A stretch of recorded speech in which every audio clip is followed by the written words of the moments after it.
Fort Jesus Warriors Club. Topic today is Rotary, or the warrior who encouraged the crying teacher. This is a story from this town of Bungoma. It is a story about me when I was in dire straits. It is a story of when I went to a place of worship to ask to be consoled. Yes, this is what happened in this town of the war drums, this town called Bungoma. It was after I'd come from the wild wheat town, the town where I was born in, called Nakuru. Nakuru means wild wind. And whatever had happened to me in the other things I've mentioned.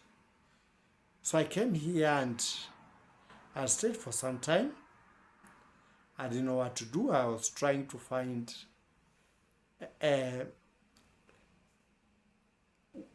spiritual solace. And a friend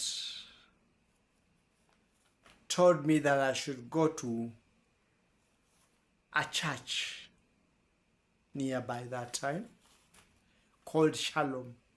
Shalom, I understand in Hebrew, is it supposed to mean peace? I don't know. That's what we in Kenya are told or here. And peace in the language here means usalama, or in the dialect here, Mother Tongue Luya, Mrembe. That is peace. I went to the Church of Peace. And I didn't know who I would find there. But in this church was a preacher who had once been in the wild wind town, Nakuru. And there was a time when I saw the posters and I could not be able to pronounce his name. It was Rotary, but I had not had a name like that. So I went asking. Another friend who was there heard of a preacher called Rotary. That's why I put Rotary. It was him, a man gifted by God, a man spiritually gifted, a father in the spirit. I went to the church that time with my children. I was burning inside. And he gave me the stage. I narrated my story crying for 2 consecutive Sundays. It was the story you have had, the temptations you have had. But how did I end up in this church of Shalom? When I was in the wild wind city, there were those stories, those things that I said. There was a night when people wanted to storm the house, but they were afraid. The whole night I did not sleep, I was praying. And one would say, let's storm. And then another one would say, you don't know the type of enemy we are facing. I couldn't understand. But the whole night it was like that. I couldn't sleep. I knew an attack was imminent. And it went on until around 5 in the morning, they left. One was determined to come in bed. I don't know if there were others. But in the morning, this guy was saying, do you know the kind of enemy we are facing? Don't approach him. But we shall have a time in a faraway place. And I didn't know which faraway place. So that time I stayed with the TV on, and there was a repeat of a program, church program, from a church in Mombasa called Shiloh, and the pastor is called, by then he was pastor, he did not become deacon.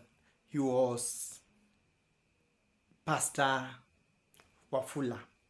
Wafula in the dialect here, the Luya language, it means rain. Rain is a blessing. And Wafula was preaching. And I was 10th, but I knew God was taking care of me. And he was preaching. And this was the topic of the preaching.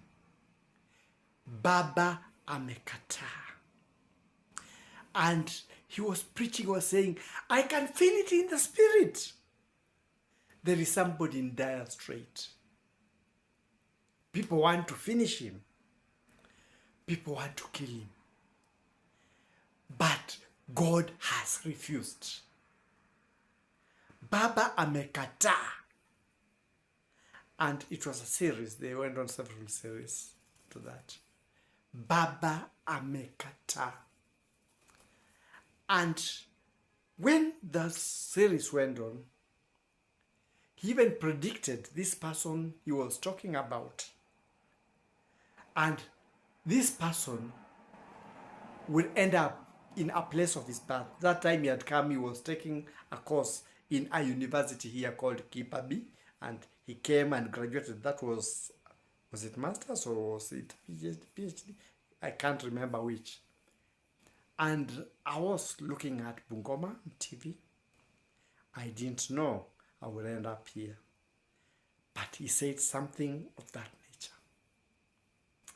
And true to his words, Baba alikata. Nothing happened to me. I'm still alive and kicking. Baba alikata. God refused. And I came to this place. That time I went to the church, I was broken. And I prayed. And I cried. I was broken with the children. And they consoled me. The wife, we call them, when you're in church, Mama, the mother to that church, the mother to us praying. She heard my story and she shed tears. And Baba encouraged. Yes, he told me it's possible. A powerful man of prayer. And as it was going on, I started coming to the church. He prayed for the premise where I was doing some little business and kept encouraging me. But as I kept coming, my attachment from the other place was still following.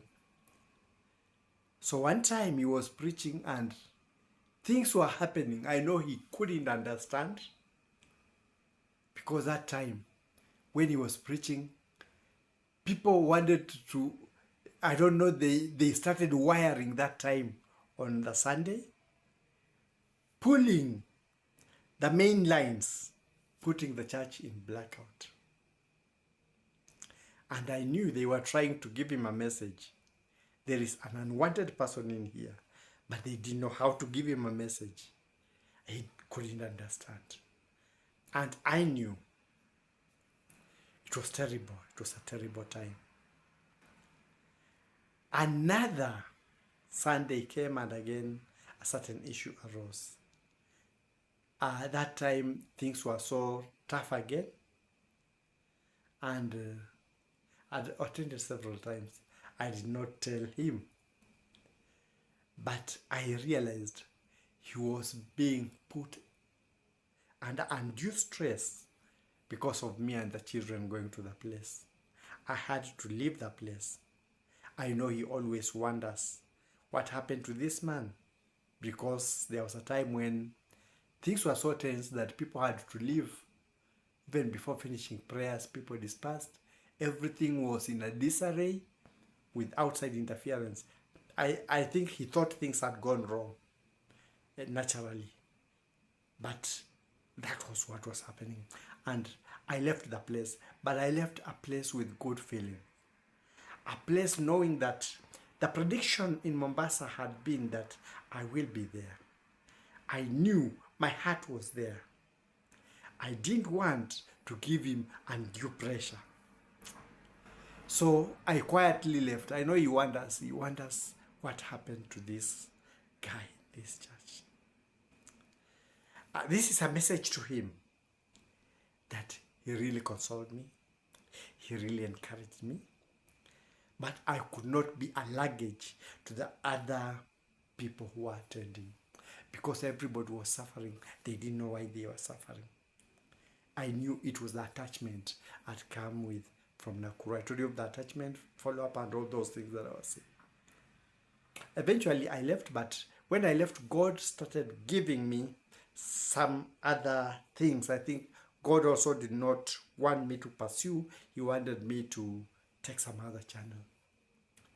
And that is when I left and went on with my own things.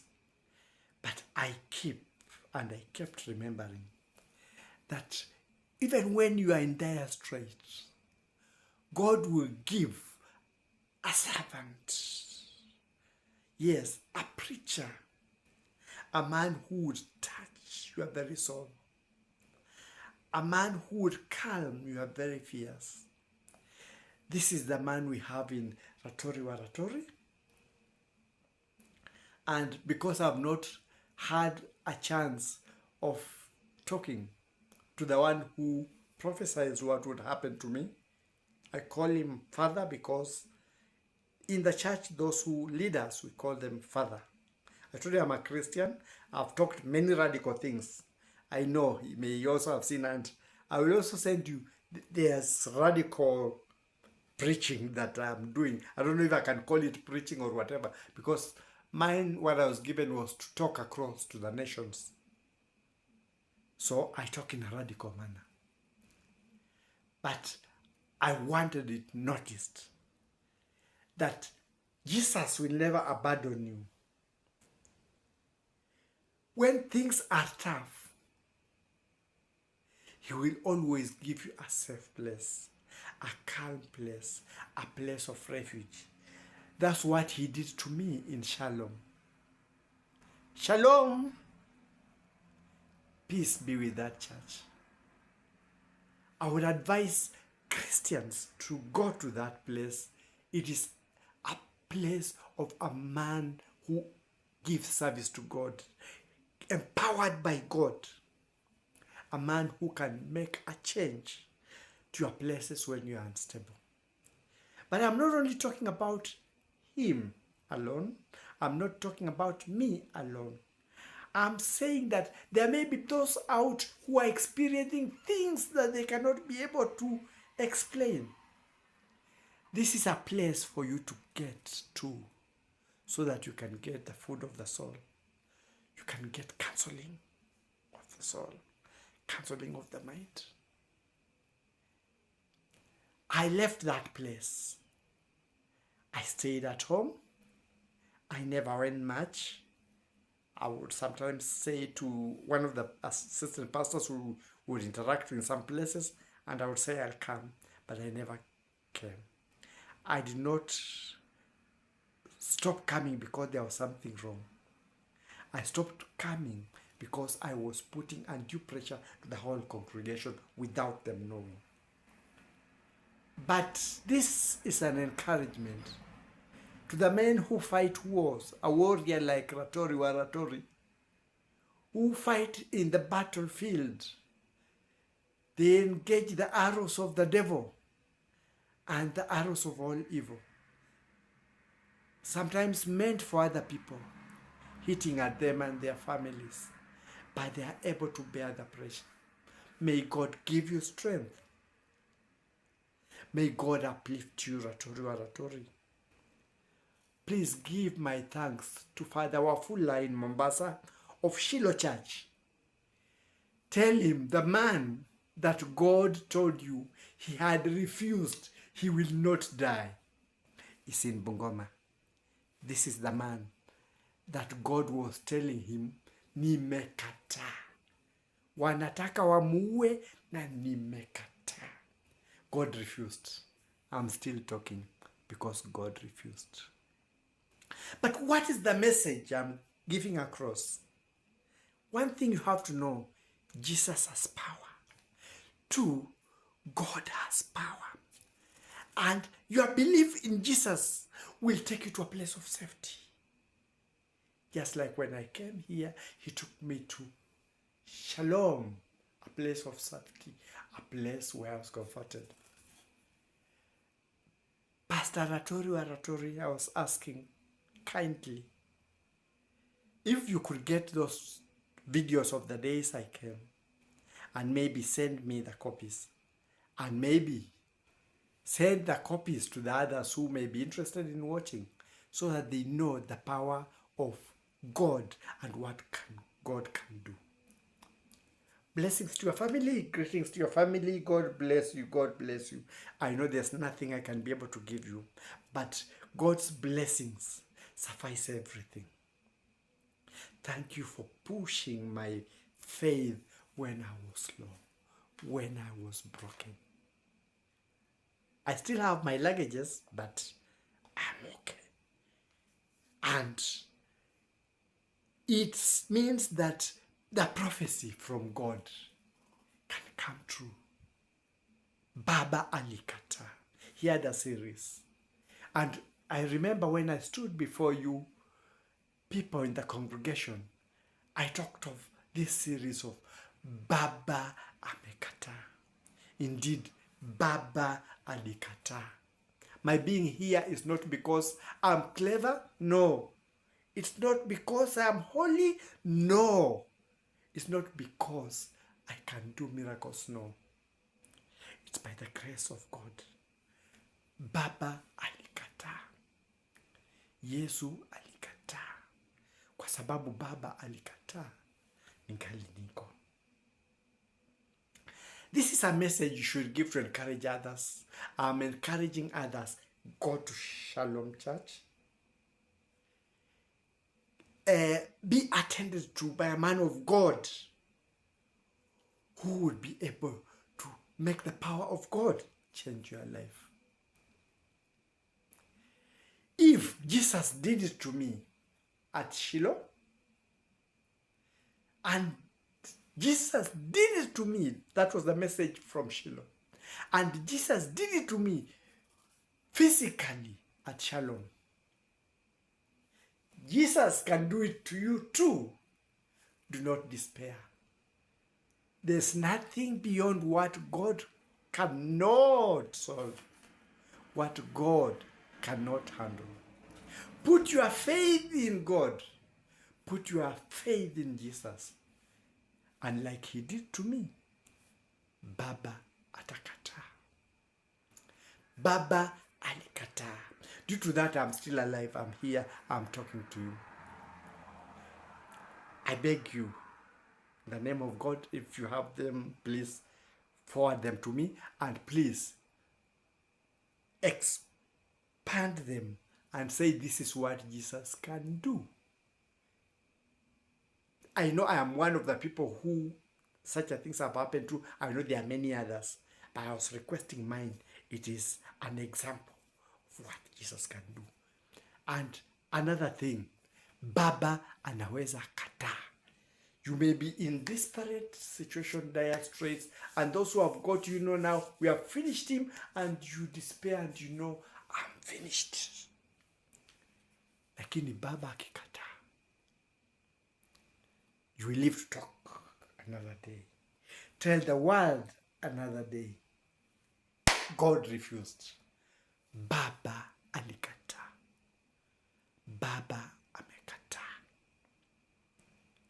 If he did it to me, he can do it to you. Maovu yote, all the evil that will be arrayed against you, God will refuse. Jesus will refuse. baba atakataa. That is my take for now. Rotary wa Rotary, God bless you. Rotary wa Rotary, a man of God. Send my regards to Father Wafula. That's my take for now.